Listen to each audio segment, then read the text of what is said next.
அனைவருக்கும் மக்களே, சற்று முன் கிடைத்த முக்கிய அறிவிப்பு 8 மாவட்டங்களில் இரவு 7 மணி வரை மழைக்கு வாய்ப்பு இருப்பதாக சொல்ல வராங்க. ஸோ இது குறிப்பாக எந்தெந்த மாவட்டத்துக்கு அதிகமான கனமழை மற்றும் பனிப்பொழிவு தரப்போகி தான் இந்த செய்தியில் பார்க்க போகிறோம்.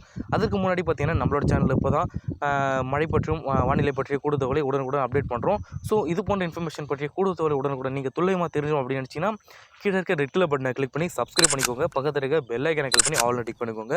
அண்ட் முக்கியமான விஷயம் என்னென்னு பார்த்தீங்கன்னா வீடியோ ஸ்கிப் பண்ணாமல் பாருங்கள். அப்போ தான் நான் சொல்கிற தகவல் என்னட்டு உங்களுக்கு முழுமையாக சேரும். இப்போ வாங்க வீடியோக்குள்ள போகலாம்.